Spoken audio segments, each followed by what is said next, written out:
Hi, this is Indra with HopeIsPeace.com. Welcome to Happy Hour. Today we have our founder DeDe, and Hello. she will be sharing with us, she has agreed to share with us, her very personal story about her breast cancer journey and how she handled it and how she got through it and her diagnosis and all of that stuff. And we feel that it will be very beneficial to our audience if we can get going and really have a really good discussion on what this all meant for her and her journey. So I'm going to turn it over to DeDe, and she's going to get started and tell us about your journey. Well, I was diagnosed at 35 with breast cancer, and it was really shocking just because I was not on the radar to have a mammogram. Women are not on the radar to have mammograms until they're 40. Mm-hmm. So I'm 5 years shy. I'm not thinking anything about it. Mm-hmm. I thought maybe, but one of the things that I noticed that one breast was bigger than the other. And sometimes that's normal, but if it changes over time, usually that's a sign something's not up to where it should be. So anyway, I waited a year, and then I finally asked my doctor the second year to look. I said I'd rather be safe than sorry. Mm-hmm. And if I remember right, DeDe, didn't he tell you just not to worry about it because you wanted to have it checked immediately? Well, no, he wasn't. Well, he said, he had the ideology. You got to remember, doctors follow what the board says, and the board says you have to have a reasonable reason for this mammogram for a person who's 5 years shy. And there was nothing reasonable about it the first year. So they're kind of limited then by their guidelines in how they recommend helping people. Mm-hmm. And you have to have a clear reason why. And so he said he possibly felt something here, and that's how he ended up justifying it. But that wasn't where the cancer was. Mm-hmm. But I was diagnosed November of 2014 with stage 2 breast cancer. Mm-hmm. And I know there's a lot of breast cancers. I don't remember mine specifically. Mm-hmm. Mm-hmm. And that initial diagnosis, when people hear the word cancer, they get very scared inside and very excited, and very fearful too. And how did you?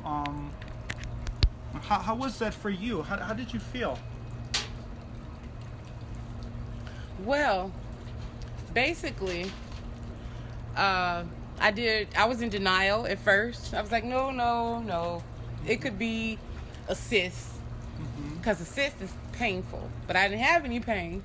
Because you had to wait a little while, didn't you, after they did a biopsy? Because you didn't know if it was cancer right away, right? You had a waiting period, or? I did kind of have a waiting period, but this is what happened.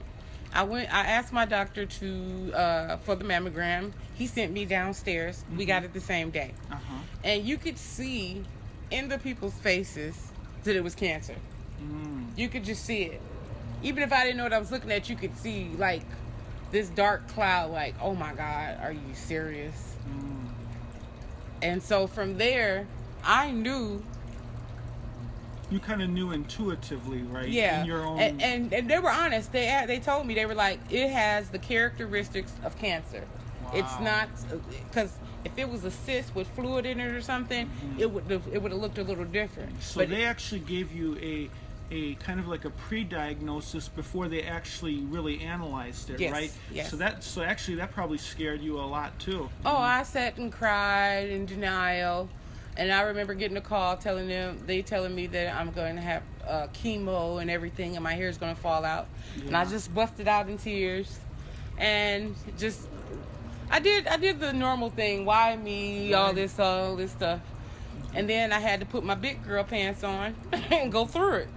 So actually, then before you even went into treatment, there was the emotional stress and all of just that plus didn't it come also at a time in your life when you had a lot of other things you were finishing up with, your education and? Well, no, I was done with education. Okay. What happened was that Was that the time you were caring for your mom, though? No, my that was mother. after. My huh? mother.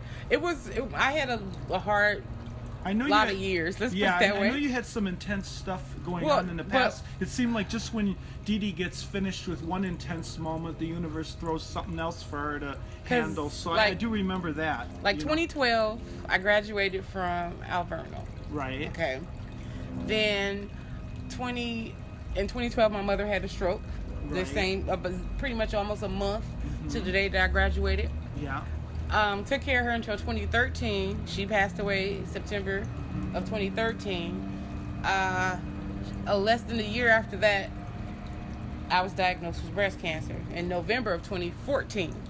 So then, biopsies, I went to the hospital so much that I caught the flu because I was going to the hospital so much for biopsies and follow-ups and treatments and all these things. So they actually, after they did all those biopsies, they came up with a treatment plan for you, DeDe. What was that they had recommended?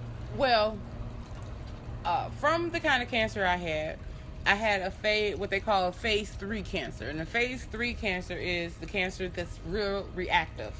The cells are fast growing, fast responsive.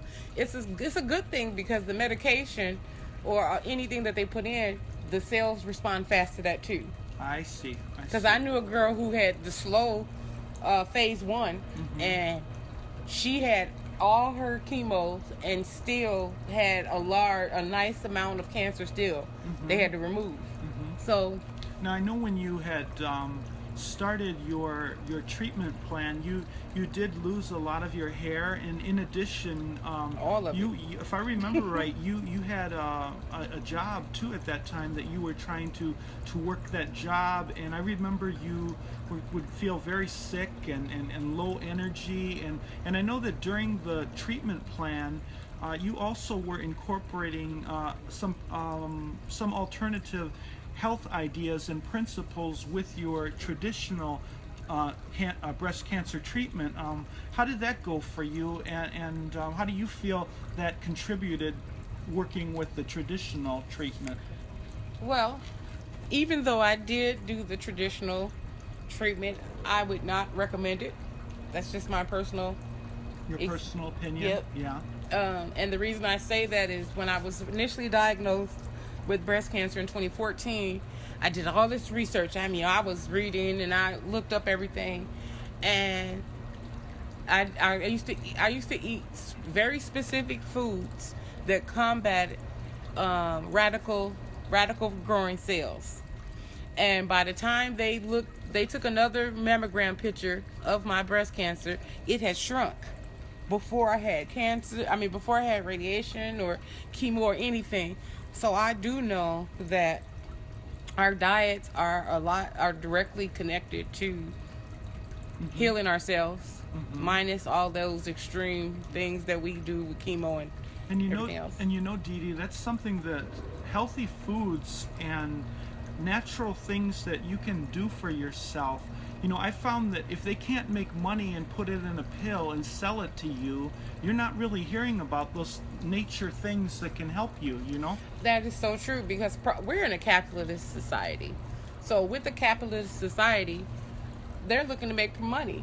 And so if a plant, they can't control, if I tell you to eat cumin powder, broccoli, tomatoes, and green peppers, with a mixture of vinaigrette on it, and tell you this will help you, that's how much money they can't charge you $5 million or $100,000 for that kind of treatment. Yeah, and I noticed too, though, you eat a lot of limes and lemons, and those are good. What did you say? You told me they were detox. Detox the body. Or? Yes, the lemons. What they do is they're acidic, and they help your body with the acidic in your body, in your the balance. The acidity level, yeah. It helps with that. That's what the lemons do. The limes actually detoxify your liver. So I actually, and it was nothing. I just liked them. It wasn't like I researched that one. I just kind of stumbled upon that one. But yeah, those things. So a doctor can't charge you $200 to go. You're not going to be a repeat customer if you know if you're going to buy lemons and limes. Right. Yeah. You know, DeDe, I really have to tell this story because you're always such a happy person, and I noticed that in that regard, cancer did not take that away from you. You've always been a happy person. In fact, that one time you had given me a call on the phone, that was during your treatment, and you were a little under the weather as a result of the treatment and all of that, but you've always been a happy person, and that never changed. In fact, you even inspired me. You were like, Indra, it's a great day out. And I'm like, well, yes, it is a good day, DeDe. It's true, But then you're like, no, Indra, it's a great day.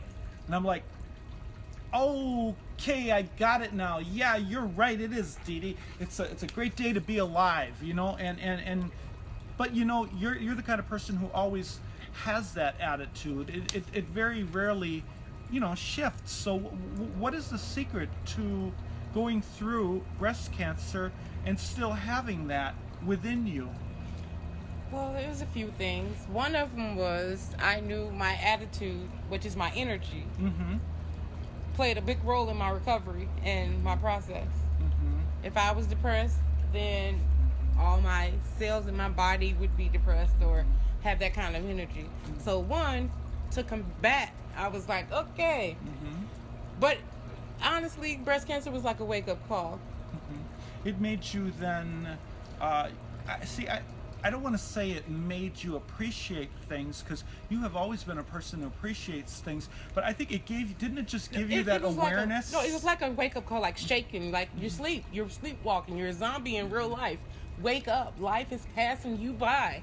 You will die. We all die. And that's kind of what it was. And didn't it also give you that awareness that you had shared a while back in a video, when you had said, I wasn't born just to pay bills and die. And that's what I was doing. I was basically existing, not living at all. And then from there, I claimed and I wanted to live. So I had to appreciate every moment, because I know that there's a beginning, middle, and end to all of this. And when you said live, you don't mean just like you wanted to live. You didn't want to live like you wanted to live, Yeah. Let's put it this way. Life is not like a dress rehearsal that we can rewind. Okay? So it's either do it or it passes you by. There is no in between. That is so true. And every 100 years, everyone is gone, and there's a whole new set of people on the earth. Exactly. And we want to make our journey count, and we want to be productive, and we want to know we're working towards something permanent and eternal, and something that we can be in harmony with. Another thing I can say why I kept positive was that was probably the only thing I had control over. I was poked, prodded. I felt like a guinea pig. There was so much going on. The only thing I had control over is my perspective on it. Well then, DeDe, would you say that you're a believer in that philosophy, as we think it, so we create it? Yes. Yes. And I always also try to look at the cup as half full versus half empty. And yes, you will hear that on a different video. And I really do live by these things. It's not like I'm just telling you something. Well, DeDe, we've had a very wonderful discussion here, and we've discussed a lot of really important things. And I'm very happy that, you've been willing to be so candid and really, personal with letting